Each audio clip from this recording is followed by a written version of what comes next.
سننے والے کو میرا آداب و سلام۔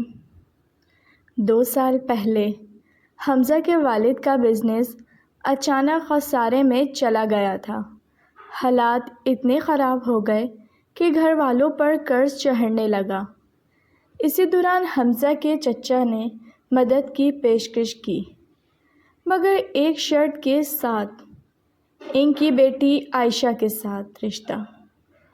حمزہ اس وقت بیرونی شہر ایک پروجیکٹ پر کام کر رہا تھا۔ اس کی عائشہ سے پہلی ملاقات ایک خاندانی دعوت میں ہوئی۔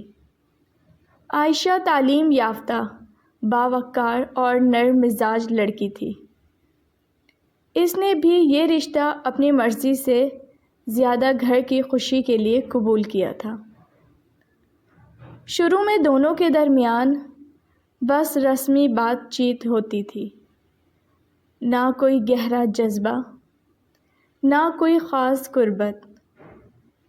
وہ ایک دوسرے کی عزت کرتے تھے، مگر دل کی دھڑکنیں خاموش تھیں۔ وقت گزرتا گیا، مگر حمزہ کے دل میں وہ چنگاری کبھی نہ بھڑکی جو محبت کہلاتی ہے۔ پھر ایک دن اس کی ملاقات حیا سے ہوئی، ایک پروجیکٹ میٹنگ میں۔ حیا کی سادگی، باتوں میں سچائی اور آنکھوں میں اعتماد نے پہلی ہی ملاقات میں حمزہ کے اندر کچھ بدل دیا۔ یہ وہ احساس تھا جو اس نے کبھی عائشہ کے ساتھ محسوس نہیں کیا تھا۔ حمزہ نے خود کو بہت سمجھایا۔ وہ منگنی توڑنا نہیں چاہتا تھا، کیونکہ اس کے گھر کی عزت، بزنس کی بحالی اور خاندان کا سکون اس سے جڑا تھا۔ مگر دل اپنی ضد پر قائم رہا۔ عائشہ بھی وقت کے ساتھ یہ بدلاؤ محسوس کرنے لگی تھی۔